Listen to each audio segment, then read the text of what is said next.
l'image du pommier au-dessus du champ de colza est là toujours pour nous rappeler quel est le but que nous poursuivons tout au long de ces leçons d'astronomie, c'est de comprendre comment la matière s'est organisée à partir d'un chaos initial pour produire des structures de plus en plus complexes, dont ces admirables formes du monde animal et végétal.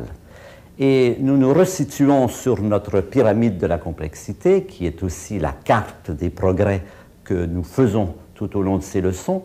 Et je vous rappelle que nous sommes en ce moment dans cette phase, comment neutrons et protons se sont associés pour créer les atomes, et nous sommes dans la partie formation des atomes lourds, en particulier carbone, azote, oxygène, fer, silicium, et nous sommes en train de voir comment les étoiles sont responsables de la formation de ces noyaux lourds qui deviennent des atomes lourds quand des électrons s'y accrochent. Et on a vu dans la leçon précédente comment les étoiles brillent et comment, en correspondance, en rapport avec cet éclat, cette lumière qu'elles émettent, elles se réchauffent et elles arrivent à atteindre des températures très élevées. Les étoiles deviennent des creusets thermonucléaires dans lesquels les atomes s'associent, les protons d'abord pour donner l'hélium pour donner carbone, oxygène, ainsi de suite. Et l'histoire d'une étoile, l'histoire, on pourrait dire, de la carrière nucléosynthétique, formation d'éléments à l'intérieur des étoiles, c'est l'histoire de l'évolution de l'étoile, de sa naissance à sa mort. J'ai mentionné que cette évolution d'une étoile peut se suivre sur deux plans différents. Il y avait d'abord le plan NZ, le plan proton-neutron, dans lequel on a mis tous les éléments, mais j'ai présenté à la dernière leçon un plan également important, c'est ce qu'on appelle le plan ou le diagramme Hertzsprung-Russell, le diagramme HR. Ce diagramme, ce n'est pas un diagramme d'atomes, c'est un diagramme d'étoiles. On a vu comment, si on dispose dans un diagramme avec en bas ici une échelle de couleur, du bleu au rouge, et ici une échelle de luminosité, les étoiles du ciel, toutes les étoiles, chacune selon leur luminosité et leur couleur, ces étoiles, en fait, ne couvrent pas ce plan, mais couvrent des régions bien précises, la principale étant ici cette séquence principale, là où les étoiles sont en train de transformer leur hydrogène en hélium, mais également une région ici qui s'appelle la région des géantes rouges, dans laquelle l'hélium se transforme en carbone et oxygène, une bande horizontale ici, où des réactions encore plus lourdes se produisent, qui engendrent des éléments encore plus lourds, et puis en bas ici, la région des naines blanches, les étoiles qui n'ont pas atteint la température, qui ne peuvent pas, à cause de leur faible masse, atteindre les températures suffisantes pour aller très haut, pour progresser très loin dans cette carrière nucléosynthétique. J'ai mentionné aussi que ce diagramme peut servir également à illustrer non pas l'état du ciel à un moment donné, on met toutes les étoiles telles qu'elles apparaissent aujourd'hui, mais ce sont des étoiles d'âge très différents, mais l'évolution d'une étoile donnée. Alors, avant d'aborder cela, je voudrais vous rappeler que les étoiles ici sont des étoiles qui sont extrêmement brillantes, les étoiles ici beaucoup plus faibles, et le fait que ces étoiles ici sont très brillantes a un effet sur leur vie. Ces étoiles brûlent, on peut dire, la chandelle par les deux bouts, ont une vie très courte. Et tout au long de ce diagramme, on passe d'étoiles dont les vies sont très courtes à des étoiles dont les vies sont très longues. Par exemple, les étoiles qui se trouvent ici, Rigel par exemple, ou des étoiles bleues, géantes bleues, ont une vie qui n'est guère supérieure à 10 millions d'années, ce qui est très court à l'échelle astronomique, c'est un feu de paille, 10 millions d'années. Et puis à mesure qu'on se déplace, on atteint ici des étoiles dont la vie est d'environ 100 millions d'années. Quand on arrive ici, ce sont des milliards d'années. Le Soleil qui se trouve quelque part là, c'est 10 milliards d'années. Et les étoiles qui se trouvent ici, on appelle des naines rouges, ces étoiles peuvent avoir des vies de 100 milliards et dans certains cas de 1000 milliards d'années. 1000 milliards d'années, c'est à peu près la durée maximum de la vie d'une étoile et cela n'est vrai que pour des petites étoiles qui sont très économes de leur énergie, qui émettent leur énergie à un rythme extrêmement lent. Alors, nous allons maintenant regarder ce que donne le parcours d'une étoile comme le Soleil dans ce diagramme. Voilà, ici, pour simplifier le diagramme, nous n'avons mis que la séquence principale. Et ce trajet va nous présenter quel va être le parcours du Soleil tout au long de sa vie. Le Soleil naît, on l'a vu, comme une masse de gaz. Toutes les étoiles naissent à partir d'une masse de gaz froide qui se réchauffe progressivement, qui est très peu lumineuse et qui brille, mais dans le rouge ou dans l'infrarouge, comme tous les corps qui sont relativement froids. Alors le Soleil est apparu donc il y a 4,5 milliards d'années. Il est apparu ici, pas très lumineux, mais très rouge. Et en se contractant, il a suivi un parcours qui est à peu près celui-ci. Il a passé par un maximum de luminosité.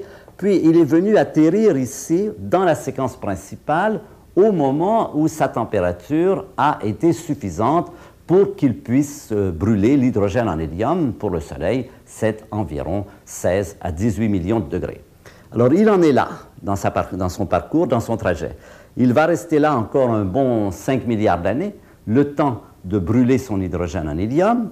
Et puis, quand cette transformation sera terminée, il va quitter la séquence principale, il va retourner dans cette région rouge, son noyau central va se contracter et la température au centre va croître, mais son atmosphère va s'étendre démesurément à l'échelle du système solaire. L'atmosphère du Soleil, à ce moment-là, va être bien au-delà de l'orbite de la planète Terre, probablement atteindra l'orbite de la planète Mars.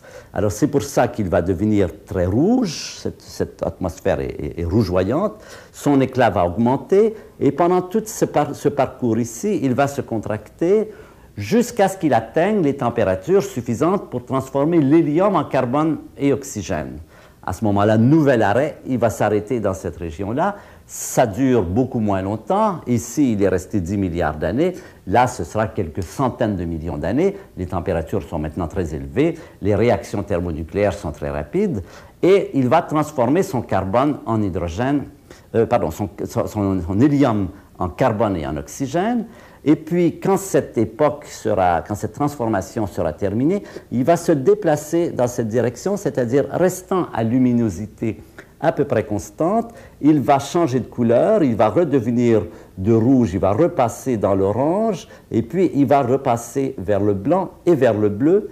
Et dans cette direction ici, il va devenir ce qu'on appelle une nébuleuse planétaire. Nous verrons un peu plus tard des belles images de toute cette séquence. Il va devenir une nébuleuse planétaire qui va évacuer sa matière vers l'extérieur. Et le noyau central du Soleil va redescendre ici. Il va devenir une naine blanche qui va se refroidir progressivement, c'est-à-dire que sa luminosité va décroître et en même temps, il va retourner vers des couleurs, il va repasser du bleu vers le blanc et peut-être vers le jaune quelque part ici. Donc voilà la vie du Soleil dans ce diagramme. Il arrive ici sous forme de nuage, il se réchauffe, il brûle son hélium.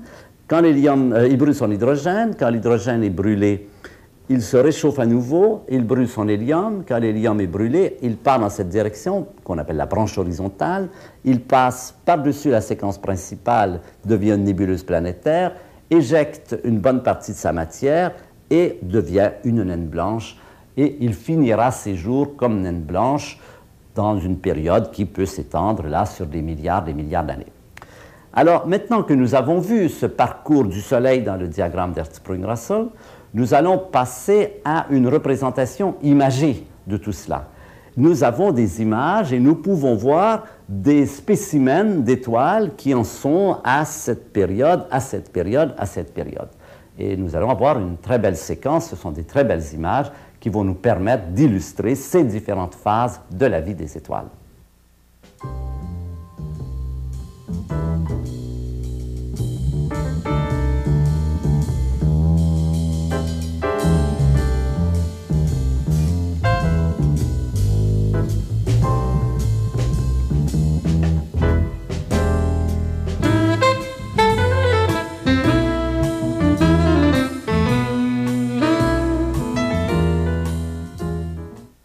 Pour illustrer la naissance et la vie des étoiles, nous allons visiter une région du ciel où cette activité est particulièrement intense. C'est la constellation d'Orion. Sur l'écran, vous la voyez telle qu'on la voit à l'œil nu. On la voit à droite de l'écran et l'étoile à gauche, brillante, c'est Sirius. on reconnaît les trois rois mages et en bas, la nébuleuse d'Orion que nous allons voir en plus grand détail.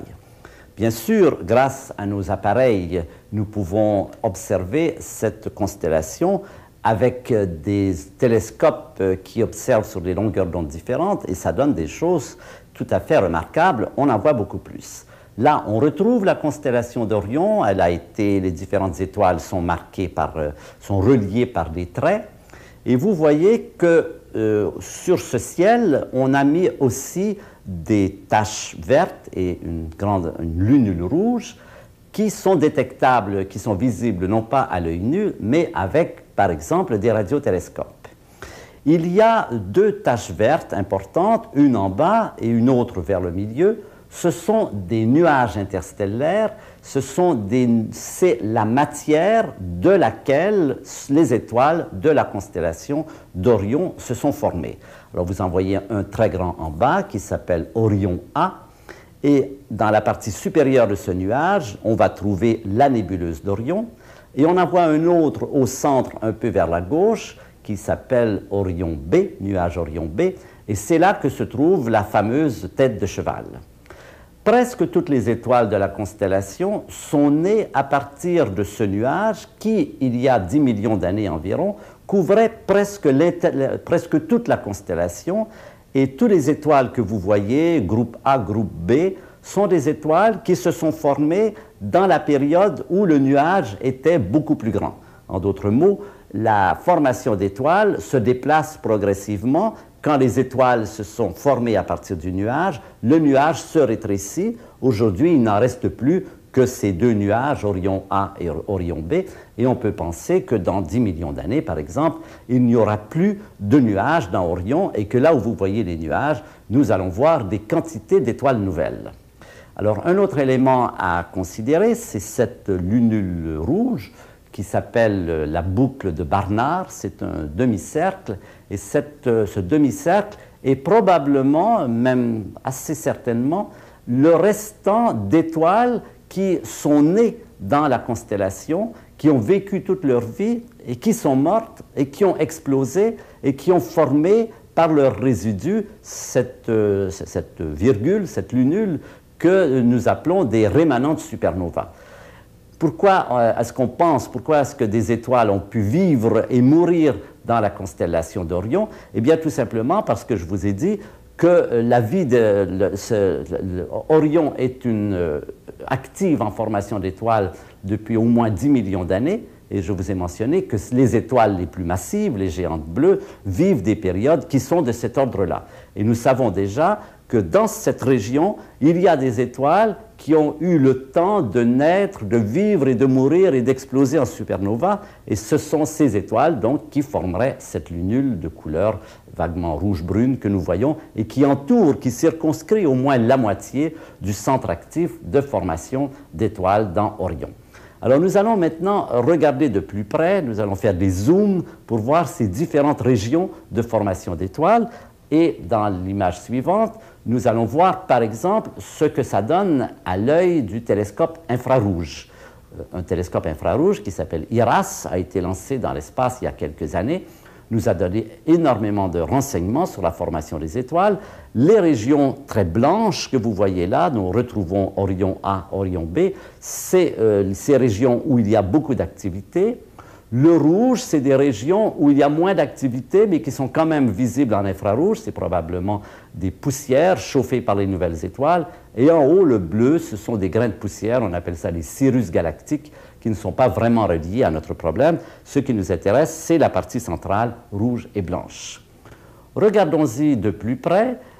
Un zoom nous amène à avoir dans la même photo, là c'est le regard optique, dans la même photo, en bas, la nébuleuse d'Orion, donc qui était au sommet du nuage Orion A, et un peu vers la gauche, la tête de cheval que l'on distingue à peine, vous la verrez un peu mieux plus tard, on en verra des agrandissements progressifs. La région de la tête de cheval à gauche, autour de cette étoile bleue, la région de la nébuleuse d'Orion en bas, sont en ce moment les centres les plus actifs de formation d'étoiles dans la constellation d'Orion. zoome sur la nébuleuse, c'est-à-dire la partie qui était en bas au départ. Cette luminosité très brillante, c'est la région très active de formation d'étoiles de la nébuleuse d'Orion. Et au centre, il y a 4 étoiles assez brillantes que nous allons revoir. Maintenant, nous allons nous en approcher progressivement et en avoir des vues de plus en plus agrandies. Les 4 étoiles en question se retrouvent, ce sont les plus brillantes qui sont à gauche, et toute cette région est composée d'embryons d'étoiles enfouis dans cette masse de gaz en train de se contracter.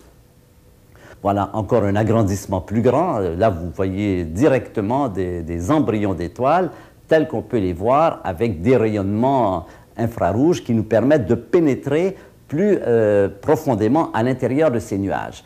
Les étoiles se forment dans ces nuages et ces nuages sont opaques au rayonnement visible. La lumière visible ne peut pas en sortir, mais quand on se place vers des longueurs d'onde un peu plus longues, quand on va vers l'infrarouge nous permet de faire ce qu'on peut appeler des radioscopies de ces nuages, c'est-à-dire de voir à l'intérieur un peu comme les rayons X nous permettent de voir à l'intérieur du corps humain.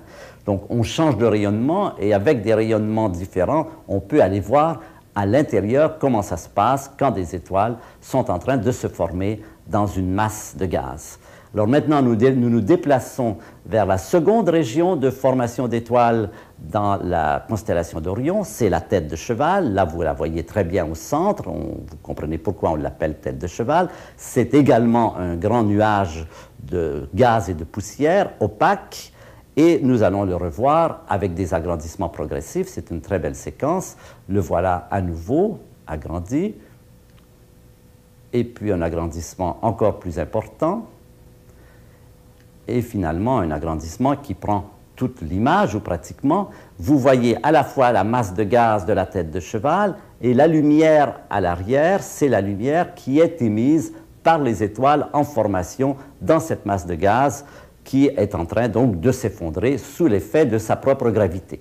Là, nous sommes dans la première phase de contraction, c'est la phase dans laquelle la force de gravité est beaucoup plus grande que la pression thermique, que la chaleur dans la masse de gaz, de sorte que la masse de gaz va s'effondrer jusqu'à arriver à former une structure qui sera suffisamment chaude pour être stabilisée par la chaleur, et cela va donner une étoile. En fait, cela va donner plusieurs étoiles.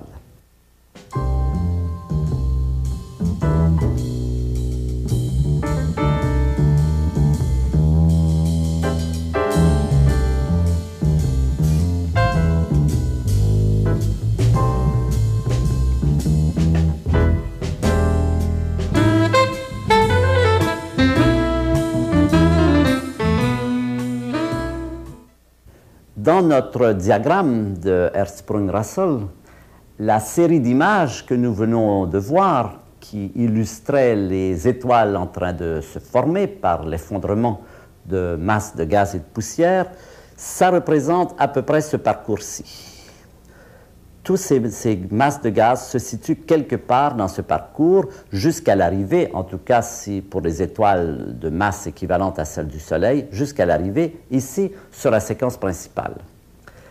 L'image que l'on voit maintenant sur l'écran, qui est dans une autre partie de la Voie lactée, on voit qu'on est dans la Voie lactée parce que le tissu très serré d'étoiles est caractéristique de ce qui se passe quand on regarde dans le plan de la galaxie. Eh bien, si on oublie ce tissu, on voit 2 phases de cette formation d'étoiles. À gauche, une masse sombre, opaque, c'est les étoiles en train de se contracter, mais pas suffisamment réchauffées pour briller. Vers le centre, il y a un petit groupe d'étoiles bleues. On les distingue parce qu'elles sont un peu plus... La surface est un peu plus brillante et elles ont une couleur caractéristique d'étoiles nouvelles. Ces étoiles bleues, c'est, en d'autres mots, la phase suivante. C'est ce qui se passe quand la masse de gaz s'est suffisamment contractée pour que des étoiles apparaissent. Donc, à gauche, on peut dire c'est l'état initial. Et à droite, la masse de gaz s'est contractée et a donné naissance à un groupe d'étoiles. C'est bien ce qui se passe en général. Un nuage de gaz ne donne pas naissance à une seule étoile, mais à un certain nombre d'étoiles, on peut dire à des portées d'étoiles, et le nombre d'étoiles est proportionnel à la masse du gaz, bien sûr. Un petit amas, un petit nuage va donner relativement peu d'étoiles, et un très gros nuage peut donner un beaucoup plus grand nombre d'étoiles. C'est ce que nous allons illustrer dans les images suivantes. Là, vous voyez l'amas des Pléiades. Les Pléiades, c'est un petit groupe d'étoiles visible à l'œil nu, près de la Voie lactée. On les voit très bien en hiver en particulier.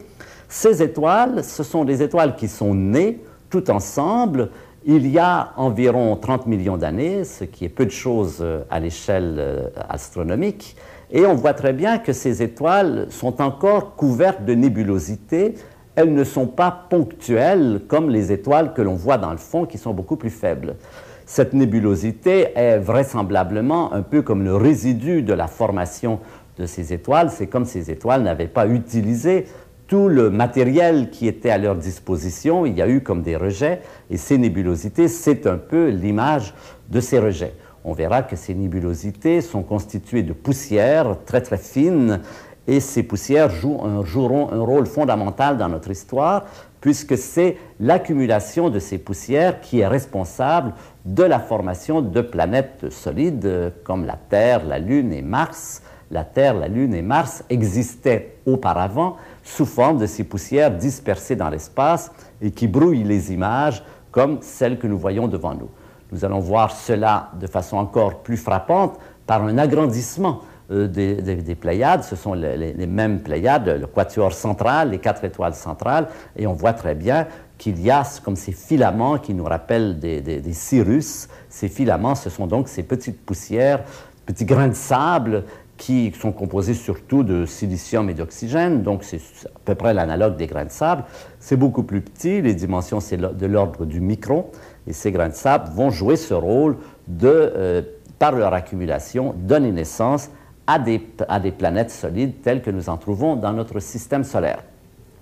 Les Pléiades sont nées donc de l'effondrement d'un nuage relativement petit, parce qu'il y avait relativement peu d'étoiles, mais dans certains cas, les nuages beaucoup plus massifs donnent naissance à une quantité beaucoup plus grande d'étoiles. Vous avez là un amas, on dit un amas globulaire, qui s'est formé par l'effondrement d'un très grand nuage et qui a donné naissance à au moins autour de 1 million d'étoiles. Vous avez là à peu près 1 million d'étoiles, semblables ou avec des masses différentes, mais semblables au Soleil, qui existent et qui brillent depuis des temps très anciens. On évalue l'âge de cet amas à 13-14 milliards d'années, c'est-à-dire vous avez devant vous probablement les premières étoiles qui se sont formées dans la galaxie. Ce sont les plus vieilles étoiles qui existent dans notre ciel. Vous remarquez que ces étoiles, même après 14 milliards d'années, sont toujours ensemble. Elles sont toujours ensemble. Pourquoi? Parce que la masse de cet amas est tellement grande que le champ de gravité a permis à ces étoiles de rester ensemble. Elles n'ont pas pu quitter leur amas natal. Le Soleil, vraisemblablement, est né également dans un amas, puisque toutes les étoiles, en longtemps qu'on voit, se forment dans les amas. Mais le Soleil a quitté depuis longtemps son amas natal. On ne voit pas autour du Soleil une concentration importante d'étoiles comme cela. Cela veut probablement dire que l'amas qui a donné naissance au Soleil était un amas relativement petit, de sorte que les étoiles ont pu s'évaporer, comme on dit, ont pu se disperser dans la galaxie. Et vraisemblablement, il y a dans la galaxie un certain nombre d'étoiles qui sont en quelque sorte les frères ou les sœurs du Soleil, qui sont distribuées dans des régions que nous ne savons pas identifier, et nous ne savons pas aujourd'hui reconnaître quels pourraient être les frères et les sœurs du Soleil, c'est-à-dire ces étoiles qui sont nées dans ce même amas. Tout ce qu'on peut dire, c'est que cet amas devait être relativement petit, un peu comme l'amas des Pléiades. Les Pléiades vont vraisemblablement se disperser dans quelques millions d'années, et non pas dans un amas très gros, parce que si le Soleil était né dans un amas très gros, cet amas, à cause de son champ de gravité, reste ensemble, et nous serions dans une région du ciel particulièrement dense en étoiles, ce qui ne semble pas être le cas.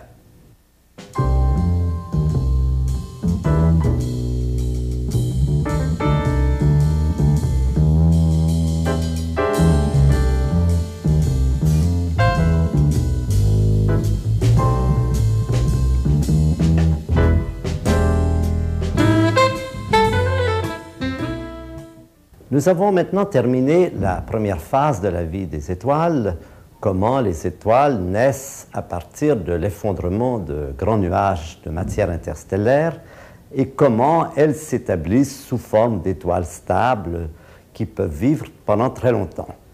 Le diagramme ici nous rappelle ce que nous avons appris. Une étoile ou même la masse de gaz qui va la former, on peut la représenter par ce grand cercle et on considère un élément à l'intérieur de cette masse de gaz et il y a toujours la force de gravité qui tend à l'amener vers le centre. Au début, avant que la contraction ne soit vraiment avancée, cette force vers le centre n'est pas compensée par une pression thermique qui va équilibrer cet objet, cette masse de gaz, cette unité de volume, et qui va lui permettre de rester en ce point. Mais progressivement, la température croissante, la pression thermique va se développer, et on va voir arriver un état d'équilibre entre la force de gravité vers le centre et la pression thermique vers l'extérieur. À ce moment-là, on peut parler d'une étoile, on dit que l'étoile est vraiment née. Maintenant, nous allons aborder le chapitre suivant, qui est le chapitre de la vie des étoiles. Et pour cela, nous en avons une sous les yeux, qui est bien commode, parce qu'on en est relativement rapproché. Et on peut avoir une idée de ce qui se passe dans une étoile moyenne, des phénomènes qu'on retrouve d'ailleurs aujourd'hui chez bien d'autres étoiles. Notre Soleil est une étoile à mi-vie. Il a 4,5 milliards d'années. Il vivra encore, on évalue, à peu près 5 milliards d'années. Et pendant cette période, il est actif, il transforme de l'hydrogène en hélium par des réactions thermonucléaires. Alors nous allons le regarder de près grâce à des documents photographiques pris sous des longueurs d'onde, avec des longueurs d'onde différentes de celles que nous utilisons quand nous le regardons avec notre œil. La première image, c'est le soleil familier tel qu'on le voit. Il va se coucher dans la campagne. On voit le clocher qui apparaît dans la photo. Quand on le regarde avec des rayonnements différents, il nous présente une allure bien peu familière.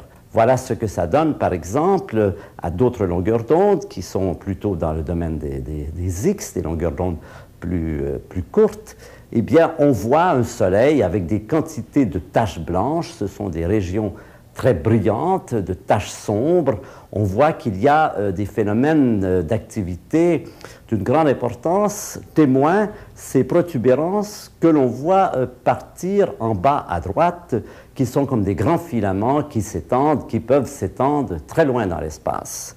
On va retrouver la même chose dans la photo suivante, où là, les protubérances sont absolument gigantesques. On a l'impression de voir une bouffée de matière incandescente qui sort du Soleil vers le bas, à gauche, et l'échelle de ces phénomènes est vraiment extraordinaire.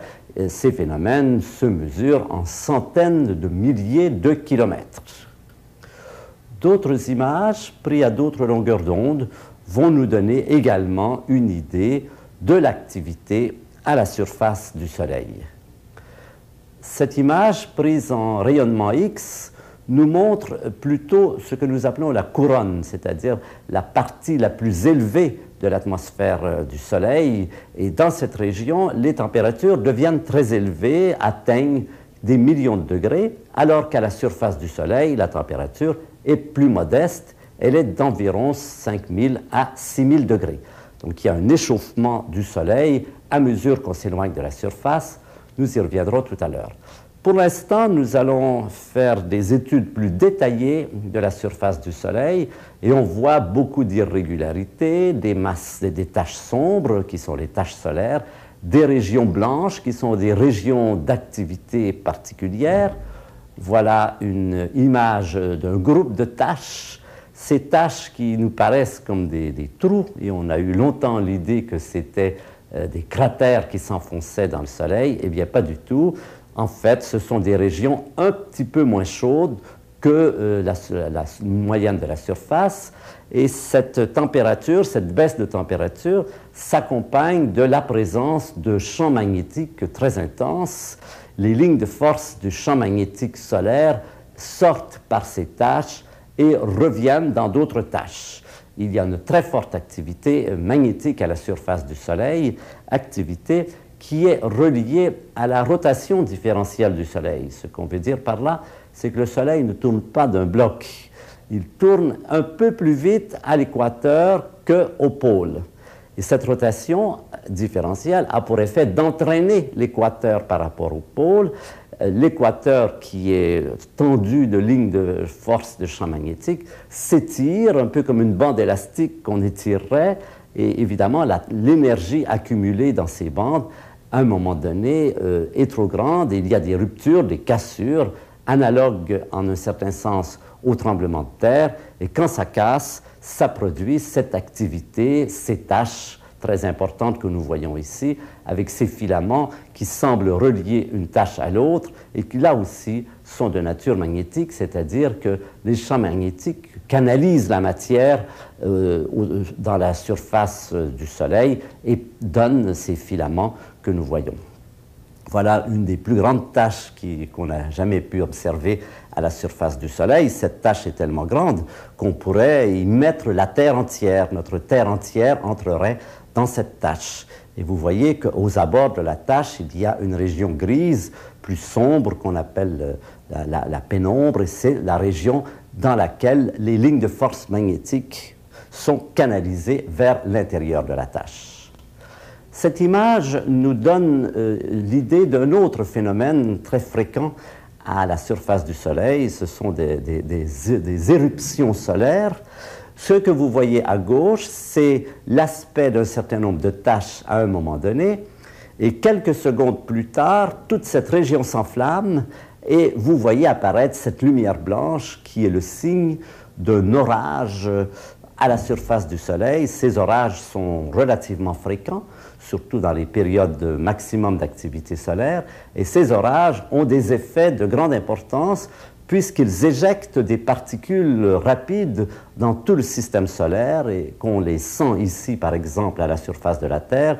Il y a des interruptions de communication radiophonique, il y a des aurores boréales, il y a énormément de phénomènes qui sont reliés à cette apparition très brutale, cette décharge très brutale d'énergie à la surface du Soleil. Voici maintenant un schéma qui représente précisément ce dont je vous parlais tout à l'heure, l'accroissement de la température à la surface du Soleil à mesure qu'on s'élève au-dessus de la surface.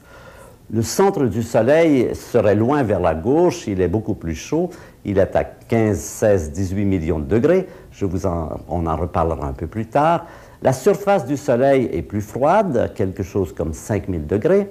Et puis, en abscisse, on a les distances au-dessus de la surface en kilomètres, 100 kilomètres, 1000, 10 000 et 100 000. Et en ordonnée, la température. Et on voit que la température, qui reste relativement stable dans toute la région que nous appelons la photosphère du Soleil, s'élève progressivement vers les 1000, 10 000 kilomètres, c'est la chromosphère, et puis ensuite monte très rapidement jusqu'à des millions de degrés dans la région qu'on appelle la couronne. Cette région est extrêmement active et c'est de là qu'apparaît un phénomène d'une grande importance qu'on appelle le vent solaire. Ces gaz très chauds qui sont situés dans la couronne vont s'échapper dans l'espace et là aussi balayer continuellement tout le système solaire. On peut voir un peu mieux la couronne au moment d'une éclipse. Voilà, une éclipse de soleil, le disque noir, c'est le disque de la Lune qui est venu se placer tout juste sur la surface du Soleil et qui couvre complètement la surface du Soleil, mais non pas la couronne qui entoure le Soleil, et c'est pour cela qu'on voit cette région blanche avec des filaments qu'on devine s'éloigner dans différentes directions. On va avoir une image encore plus importante ici. À une période où la couronne était particulièrement développée, elle s'étend maintenant à la moitié du diamètre du Soleil, c'est-à-dire à quelques centaines de milliers de kilomètres. Eh bien, c'est à partir de cette couronne, de cette région chaude, que naît ce phénomène que nous appelons le vent solaire. Ce vent solaire se propage dans tout le volume du système solaire et il atteint par exemple notre planète. Il est composé de particules d'hydrogène, d'hélium. La densité est relativement faible, quelques milliers d'atomes par centimètre cube. Les vitesses sont très grandes, elles peuvent correspondre à des milliers de kilomètres par seconde. Et les températures équivalentes, là aussi, sont de millions de degrés. Ce vent solaire, qui est très chaud, cependant, ne contient pas beaucoup de particules et n'échauffe pas beaucoup les planètes, même s'il est très chaud. Mais il a une influence très importante dans ce qu'on appelle la magnétosphère de la Terre. Ce que vous voyez là, le petit centre qui est à peu près au centre, un peu en haut à gauche, c'est la Terre.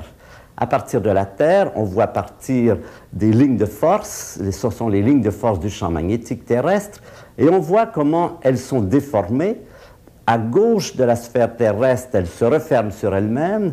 À droite, elles sont allongées, prolongées, et elles s'étendent très loin dans l'espace. Cette déformation, elle est précisément due à l'arrivée du vent solaire. Le vent solaire arrive, les particules du vent solaire arrivent en haut à gauche, frappent cette surface blanche qui est en quelque sorte la frontière de la magnétosphère et la déforme dans le sens du vent et produit une grande queue magnétique de la Terre qui s'étend très loin dans l'espace, qui à certaines occasions peut aller aussi loin que la Lune, par exemple. Eh bien, voilà un des effets de ce vent solaire. Ce vent solaire a d'autres manifestations importantes. Par exemple, les aurores boréales. On connaît bien les aurores boréales ici au Canada, puisqu'on n'est pas loin du pôle nord magnétique, qui est quelque part dans la terre de Baffin. Et à certaines périodes, pendant certaines années, par exemple, pendant les années de maximum d'activité solaire, et les années 89, 90, 91 en sont, le vent solaire croît considérablement en intensité. C'est des véritables bourrasques de particules qui arrivent vers la Terre.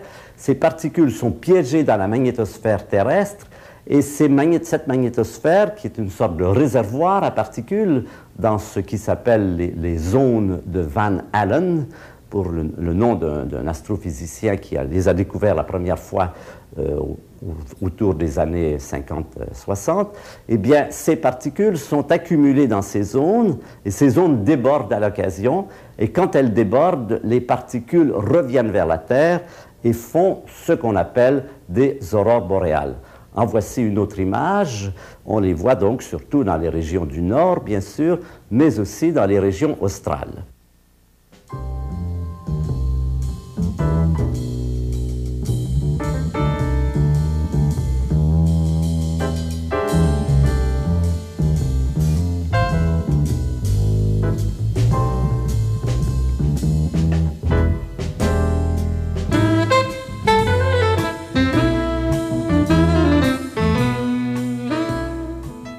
Ces magnifiques dessins mouvants qui prennent des couleurs différentes, du vert, du rouge, sont dus à l'arrivée dans la haute atmosphère de notre planète de ces particules du vent solaire qui frappent les molécules d'oxygène en particulier, qui les excitent et ces molécules ensuite émettent ce rayonnement vert qui est caractéristique des aurores boréales.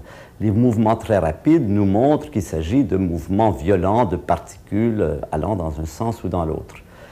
Pendant un été, je travaillais comme travail d'été dans les mines de fer de Longava, dans une période qui était très active en aurore boréale, et je me souviens que j'en ai vu pratiquement tous les soirs. Le vent solaire a également des effets importants sur les queues des comètes. Dans l'image qu'on voit ici, la comète, la tête de la comète se trouve en bas et la queue qui s'étend très loin dans l'espace, on voit très bien la dispersion des différents jets de particules qui en émergent.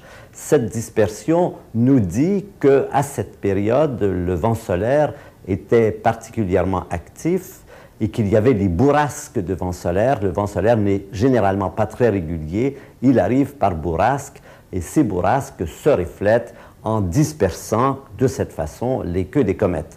C'est de cette façon, en fait, qu'on a eu la première idée de l'existence du vent solaire, bien avant d'en avoir détecté la réalité à partir des sondes, des satellites qui ont été lancés autour des années 1960. On va parler maintenant de ce fameux cycle d'activité solaire. On a vu qu'à certaines périodes, le Soleil devient plus actif, les taches sont plus nombreuses, les protubérances, les éruptions également, le vent solaire devient plus puissant, les aurores boréales et aussi les effets sur les comètes. On s'est aperçu aussi que le Soleil n'est pas toujours à un même niveau d'activité, qu'il y a un cycle d'activité et qu'à tous les 11 ans environ, il passe par un maximum à une certaine année, et puis ensuite un minimum, et 11 ans plus tard, nouveau maximum. C'est-à-dire, il y a plus de tâches, plus d'activité, plus de protubérances et tout cela. Ça fait presque 3 siècles, presque 4 siècles maintenant, qu'on est en mesure d'étudier ce cycle d'activité, de montrer ces variations de l'activité solaire au cours du temps. On la calcule, l'activité, on la mesure généralement en comptant le nombre de tâches qu'il y a à la surface du Soleil, et cela se fait depuis une période donc qui date d'environ 1600. Et ce que vous avez devant vous, c'est précisément tous ces pics qui montre comment, à certaines années, ça passe par un maximum et ensuite on passe par des minimums, des minima. Cette année, donc, en 90-91, nous sommes dans un maximum particulièrement important, peut-être le plus important qui ait jamais été enregistré depuis qu'on enregistre ce phénomène. Et vous avez devant vous tous ces pics qui montrent qu'il y a effectivement des maximums qui sont plus importants que d'autres, et surtout des périodes qui, curieusement, pendant lesquelles, curieusement, le Soleil semble totalement inactif. Il y a eu une très grande période d'inactivité qui date d'environ 1660 à 1715. On appelle ça le minimum de Maunders. Apparemment, pendant cette période, le Soleil ne manifestait aucune activité particulière, même aux périodes qui correspondaient au maximum de son cycle. Pourquoi c'est le cas? Pourquoi à certains moments donnés, il y a des maximums plus importants que d'autres? Pourquoi une période de 11 ans? On n'a pas de réponse à ces questions. En gros, on comprend quelle est la structure de cette activité solaire. C'est, comme je l'ai mentionné plus tôt, relié à la rotation différentielle du Soleil, à l'accumulation d'énergie et de tension magnétique à cause de cette rotation différentielle, un peu comme on tire sur les bandes élastiques et à un moment donné ça casse. Mais pourquoi cela casse avec une régularité de 11 ans? Ce n'est pas d'ailleurs très régulier, mais c'est à peu près 11 ans. On n'a pas de réponse précise à cette question.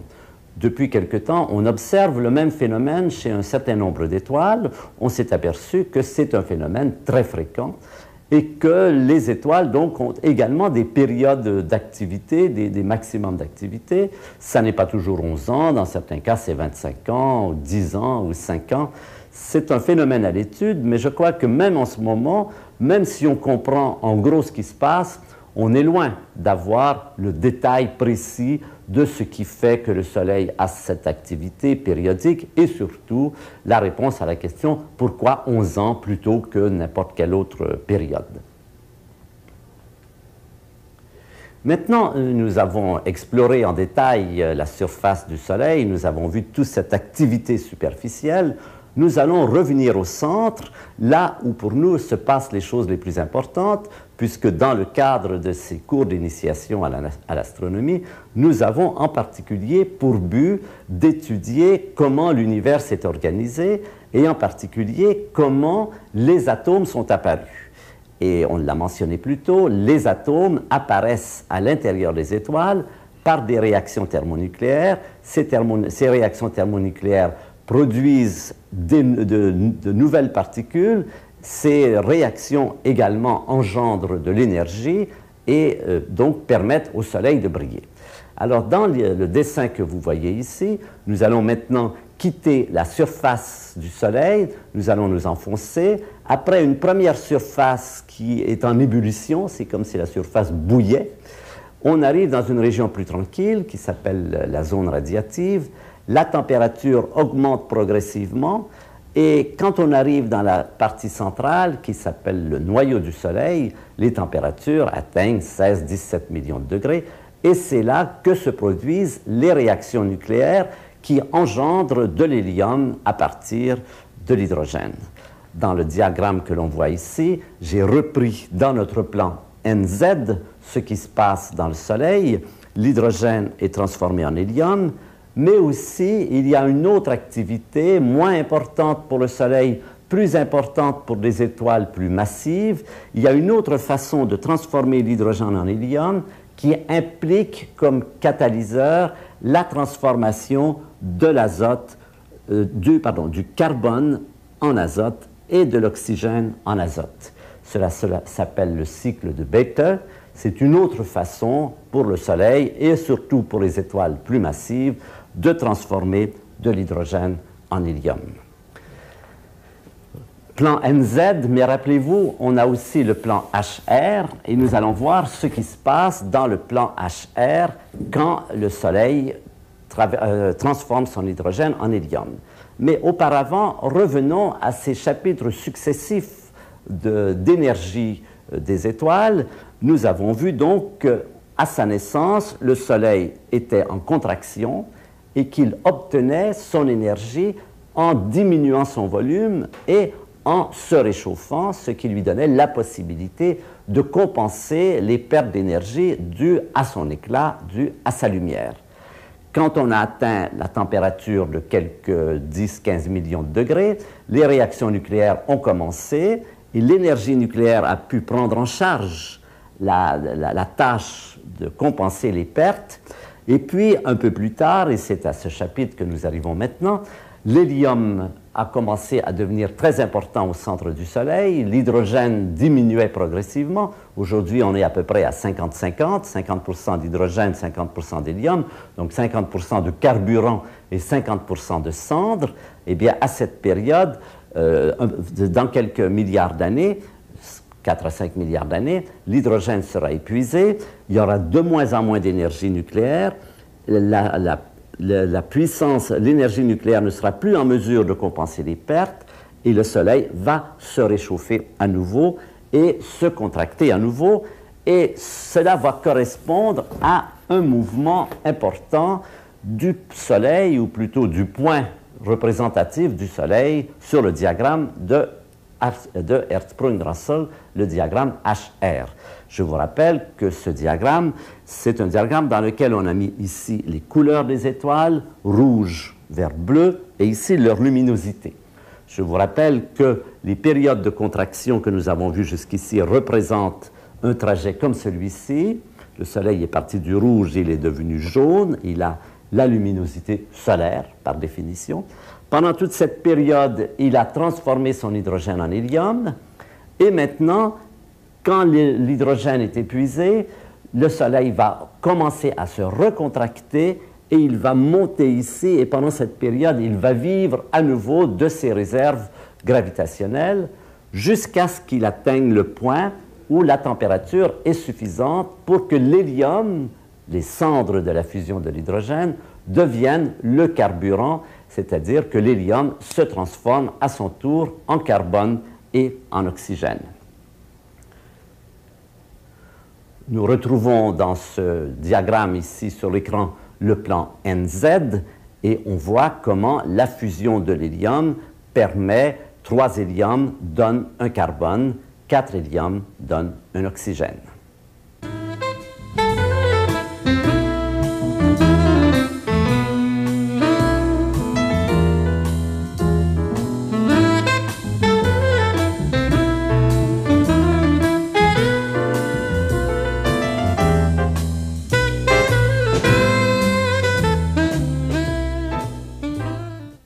Mais avant de suivre le Soleil dans sa voie vers la région des géantes rouges, j'aimerais revenir en arrière et vous présenter un problème majeur de l'astrophysique contemporaine.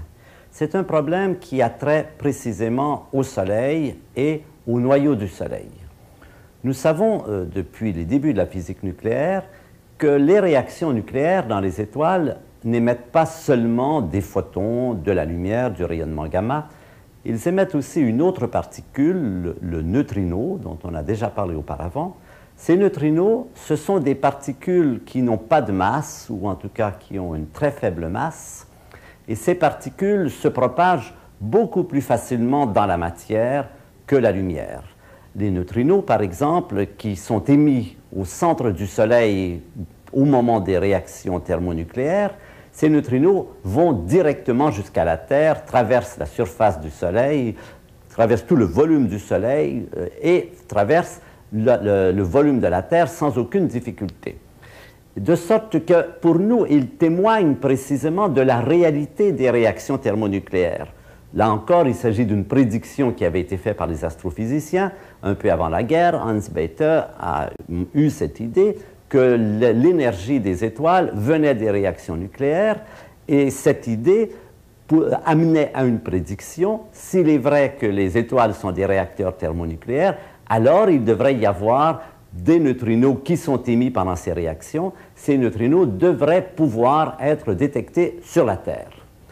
Dans les années 1960, grand succès, on fait des télescopes à neutrinos qui marchent bien, et on détecte effectivement qu'il y a des neutrinos qui viennent du centre du Soleil, et c'est une confirmation éclatante de la théorie de l'origine nucléaire de l'énergie stellaire, de la lumière des étoiles. Cependant, il y a un petit problème, c'est que bien qu'on observe des neutrinos, effectivement, mais on n'en observe pas autant qu'on voudrait. Les calculs théoriques qui tiennent compte de toute la structure du Soleil prédisent qu'on devrait recevoir un certain flux de neutrinos. En fait, on en reçoit à peu près 3 fois moins. On en reçoit à peu près le tiers. Et cette question de savoir pourquoi le Soleil émet 3 fois moins de neutrinos que ce que nous pensons qu'il devrait émettre en tenant compte de nos théories contemporaines de la structure du Soleil, de la structure des étoiles, des réactions nucléaires, est un problème qui est présent dans la communauté scientifique depuis presque 30 ans maintenant. C'est un problème majeur.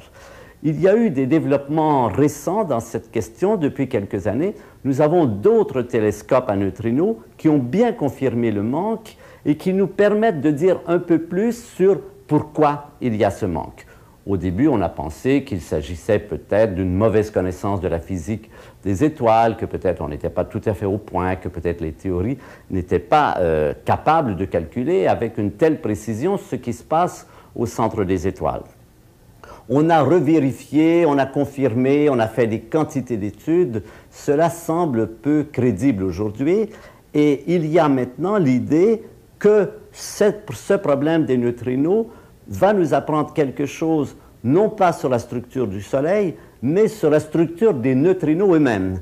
C'est-à-dire que les modèles de physique des particules qui décrivent les neutrinos, ce qu'on appelle les modèles standards, ces modèles peut-être ne nous donnent pas une bonne idée des propriétés des neutrinos, en particulier de ce qu'on appelle le moment magnétique des neutrinos, ce qui leur permet de changer d'orientation ou de changer même de nature quand ils traversent un champ magnétique. Et ça, c'est tout à fait passionnant. C'est tout à fait passionnant parce que depuis quelques années, ce modèle standard des particules élémentaires marche très bien et on construit régulièrement de nouveaux accélérateurs pour essayer de le prendre en défaut, pour l'améliorer, parce qu'on sait par ailleurs qu'il a des défauts, non pas des défauts sur le plan que les observations ne correspondent pas aux théories, mais des défauts, une sorte d'incohérence ou de malaise, parce qu'il n'est pas tout à fait cohérent sur le plan mathématique. Et on cherchait désespérément des expériences qui nous donneraient la possibilité d'améliorer ce modèle, et alors que les accélérateurs les plus puissants persistent à nous dire que ce modèle est bon, ce qui est tout à fait frustrant pour nous, en fait, on se rend compte aujourd'hui que la nouvelle physique, comme on dit, ce qui va nous permettre d'évoluer dans l'étude des particules élémentaires, et en particulier des neutrinos, c'est peut-être ce qui arrive du centre du Soleil. Un autre phénomène qui est en même temps à confirmer et nous permet d'aller un peu plus loin dans ce sens, c'est la supernova qui a éclaté en 1987. nous allons en parler un peu plus tard, cette supernova également a émis un très grand nombre de neutrinos. Nous avons reçu là un flash de neutrinos qui a aussi confirmé nos théories sur la nature des supernovas, sur l'effondrement d'une étoile comme étant un mode de formation de supernova. Mais là aussi, il y a des problèmes et il semble que si on met tout cela ensemble, l'étude du Soleil et de cette supernova va nous permettre de progresser dans la connaissance de la physique des particules élémentaires. Et ça, c'est un phénomène nouveau, pas tout à fait nouveau, qui a existé auparavant, bien sûr. Newton, par exemple, a pu établir les lois de la gravité universelle en observant les astres. Mais depuis cette période, les astrophysiciens ont plutôt utilisé les résultats de la physique pour comprendre les astres. Et c'est relativement nouveau que le chapitre revient à nouveau. On essaie d'obtenir de la nouvelle physique en regardant le comportement des astres. Donc ça fait partie de ce dialogue entre les astres et les accélérateurs. Les uns donnent des renseignements qui sont importants pour les autres et vice-versa. Et cette rencontre de la physique et de l'astrophysique qu'on a vue dans le cadre de la cosmologie auparavant, qu'on retrouve maintenant dans le cadre de l'étude du Soleil, c'est un aspect passionnant de la recherche contemporaine.